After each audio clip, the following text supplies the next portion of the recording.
Morning, morning. So it's a beautiful morning here, as you can see. Nice and early. Ducks are out. No, don't have any food for you this morning. Just a thought this morning is that I keep thinking about how hobbies are so important when you come out of rehab, because you don't want to have time on your hands and have that stinking thinking where you've got that, what do we used to call it, that washing machine thinking that goes on in your head. And yeah, the other thing about having hobbies or finding new hobbies, when I came out, I got into videography and making music with AI and all those kind of things. Just any hobby. I started cooking and stuff. I think it's just important because one, it keeps you busy.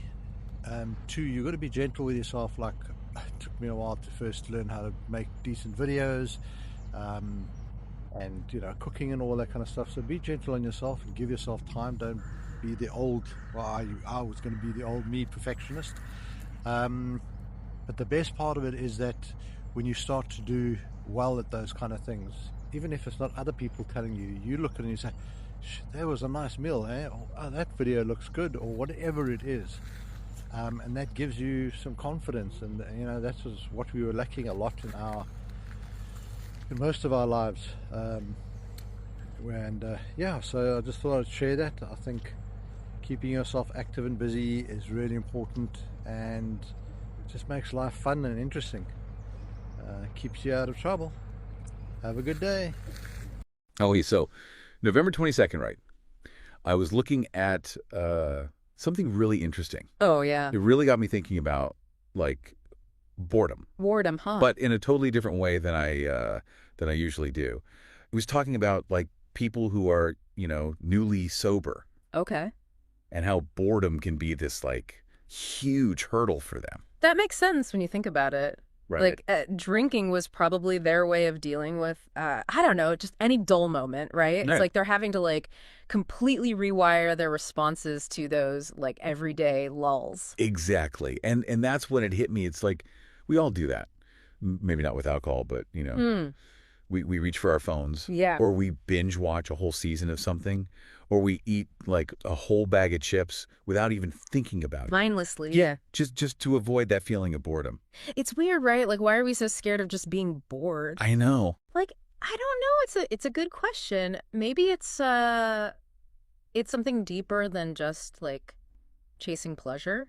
Maybe we're, like, actually uncomfortable with facing, like, our own thoughts and feelings. Right. So we just, like, keep looking for something outside ourselves to distract us. That's such a good point. And this is where it gets even more interesting. Yeah. So the thing I was reading, it suggested that like finding a new interest, something that you can really get into, Okay. can be a really powerful way to beat boredom. Right. Like almost replacing one fixation with another. Yeah. But a healthier one this time. Exactly. Yeah. But what really stood out to me was it talked about charity Oh. as this antidote to boredom. Huh. That's interesting. Seems kind of counterintuitive at first, right? Yeah. But the idea is that, like, boredom often comes from being way too focused on ourselves. Mm-hmm. Like self-absorption. Hmm. And so shifting our focus outward, like towards helping others, can break us out of that cycle. I see. So it's about, like, getting outside of your own head. Exactly. And it even mentioned using, like, odd moments for, like, little acts of kindness. Of odd moments. Yeah. Which I thought was great because it makes it seem, like, so doable. Right. You don't have to, like, change your whole life. Just, like, sprinkle these, like, little bits of good throughout your day.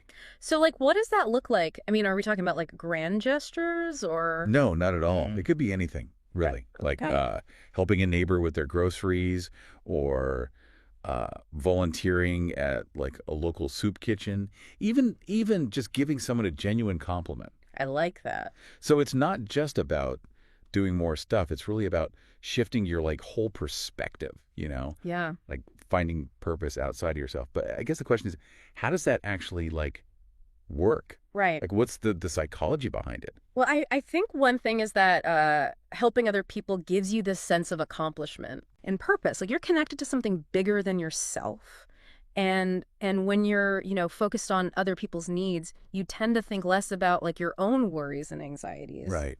which those can definitely contribute to boredom. Yeah, absolutely. It's like you're trading those self-centered thoughts for something way more meaningful, more engaging. I've definitely noticed that myself. Yeah. Like when I'm volunteering or working on a project that I'm like really passionate about, I'm just way less likely to feel bored. Exactly. And another big factor is the social connection, right? Oh, yeah. Helping other people, it often fosters this sense of belonging, community, Yeah. which can be incredibly fulfilling. Right. And that's a powerful antidote to like the isolation that can come with feeling bored. This has been such a fascinating deep dive. Yeah. We started off talking about how people in recovery deal with boredom. And it's led us to this really powerful idea that, finding meaning and purpose outside of ourselves, like through acts of service, can help us all combat boredom. It's amazing how these things connect, isn't it? I know. So what really stood out to you from all this? For me, it's that reminder that boredom isn't just a lack of stuff to do. Right. It's often a sign that we're like way too focused on ourselves. Like the solution might not be about like filling our schedules with more and more activities, Right. but rather like shifting our focus. Yeah. And finding ways to connect with something bigger than ourselves. That's so good. Yeah. It's a really powerful and actionable takeaway. So for everyone listening, here's a thought I want you to ponder. Okay. If you had to write your own thought for the day about beating boredom, what would it be? Yeah, what would it be? What small shift in perspective or action could you take today to feel more engaged with the world around you? Keep that question in mind as you go about your day. And until next time, happy diving. Happy diving.